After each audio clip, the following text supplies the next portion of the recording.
next writer. Mr. Richard DeVeau would love to write like F. Scott Fitzgerald, Dorothy Sayers, Don DeLillo, Joseph Heller, and Salman Rushdie, all of whom started their careers writing advertising copy, which Richard has done since the early 80s. And he's grateful for what writing ad copy has taught him, how to write with persuasion, use an economy of words, and meet deadlines. As a way to atone for 2 decades of selling people things they don't really need, Richard has been working for ad agencies that serve nonprofits for the last 13 years, and his writing has raised hundreds of millions of dollars for such worthy organizations as Habitat for Humanity, the Red Cross, the Salvation Army, and Alzheimer's disease research. Richard is also an established fine art painter. Right there, that's his work. Being an artist is also why he is drawn to the highly visual medium of screenwriting. Richard is a Boston native who moved to Batavia 10 years ago with his wife, their youngest daughter, and grandson. Richard, come on up, please.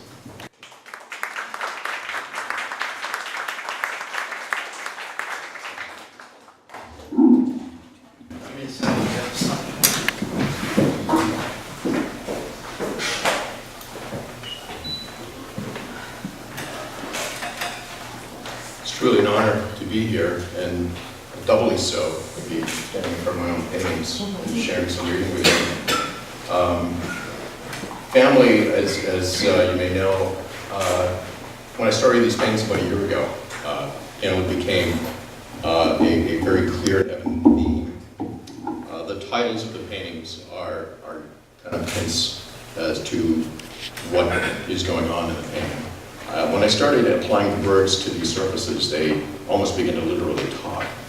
And the conversations that I overheard are the titles. So if you take a look around and see the titles, you'll see. And for the most part, it's about the dynamic between parents and children, and the title of that one, the gold one, the green one with the gold is "Okay, you two, knock it off." So they tend to be kind of light.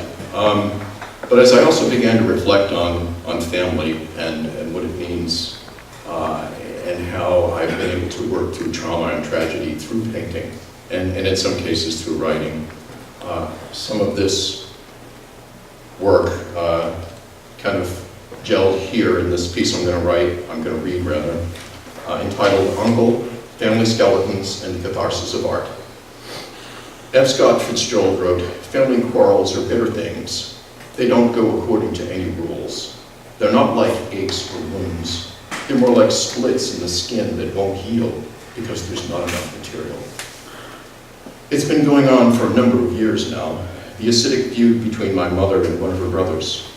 My uncle feels justified, and his stance has merit. My mother's intentions were right, but the outcome wrong. It all revolves around their mother, my now 103-year-old grandmother. My grandmother's extraordinary longevity is likely a contributing factor to the length of this particular quarrel between her 2 eldest siblings, who are now both in their 80s. I'd like to fix it, but I'm not sure how. I don't think my uncle could listen to me. If he did listen, I'd tell him that life is too short for harboring hostility, unless you're in California, apparently. You'll never get back the time and energy you've spent fretting, fueling, and fanning the flames of rage and resentment. But anger will, however, get you back. Medical research has clearly demonstrated that people with tendencies toward anger and resentment often suffer permanent physical, mental, and emotional damage. I'd tell my uncle that unforgiveness eats a hole in your soul. The hole festers like a raw boil, oozing bitterness and brittleness. I'd tell him that over time, unforgiveness makes you actually become what you hate.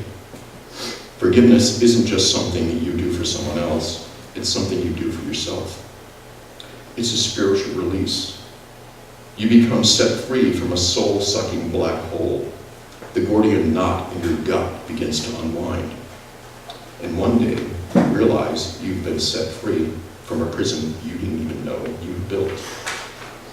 Of course, bitter feuds can and do occur outside of the context of family, but it seems to me that more often than not, they take place within families.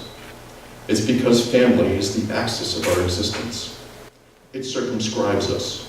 No matter what your definition of family may be, we all revolve around some form of familial universe. Family is a living dichotomy. It can be our greatest source of strength and confidence, and it can be the genesis of our greatest weaknesses and fears. Family can be both a sanctuary and a very dangerous place. It can be profoundly nurturing and extremely toxic.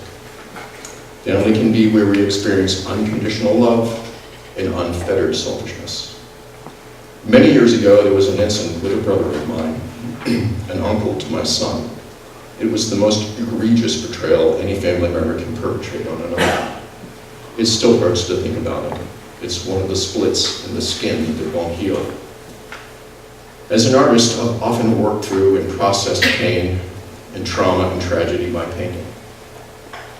One notable period of doing this was after my youngest daughter's car accident in 2000. Over the course of the 4 months that she spent in the ICU, where a machine breathed for her, bags of fluids with a confluence of tubes nourished and medicated her, we had numerous meetings with her physicians to discuss her condition, while looking at countless x-rays, MRIs, and CAT scans of her injuries. Processing all of this wrenching information was aided by painting my way through it and creating a body of work I titled in a Rogalio series. It was cathartic for me. Art has the power to communicate directly to the soul. It can skip right over the brain, which is why I started creating these awful pieces. Everything I'd ever wished to express and communicate about my uncle and my brother is articulated in these Alberto Berry-inspired combustion on paper works. The splitting skin of family grudges often grows so wide that bone becomes visible. These are the bones that form our family skeletons. Most people hide them. They keep them in closets. But I tend to air them out and create art with them. I do this with the hope that they will not only provide a cathartic release, but that it will also help create the missing material needed to close our still splitting skin.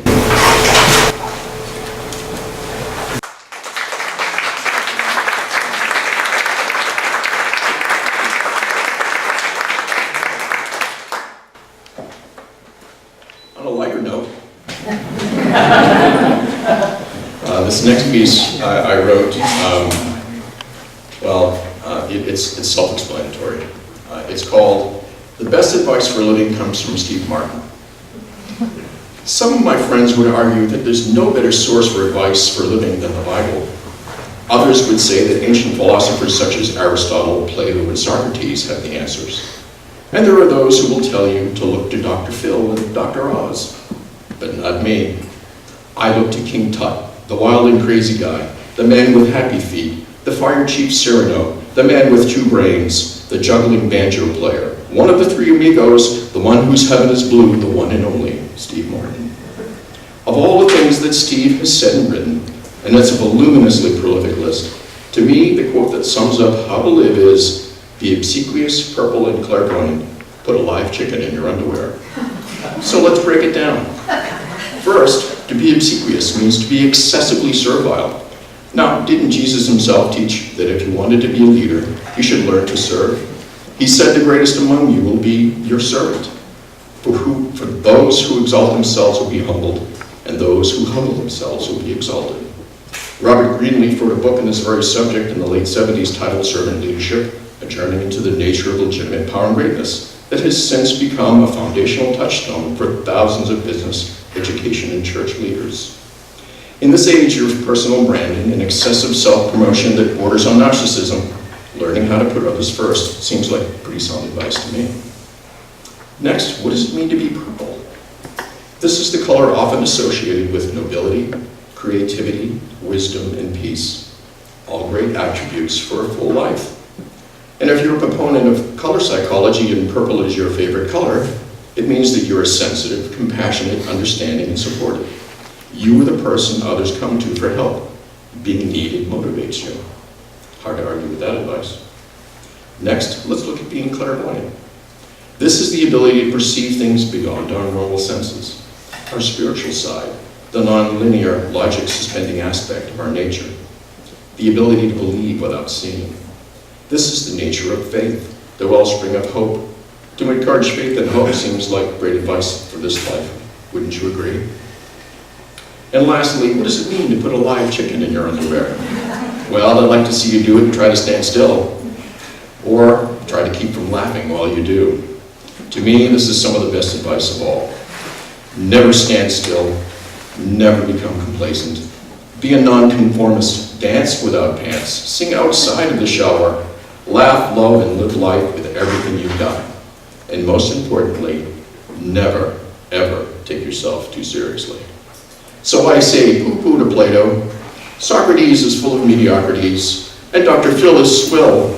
If you want to follow some great advice for this all too short time we have in this blue marble, then start listening to Steve Martin.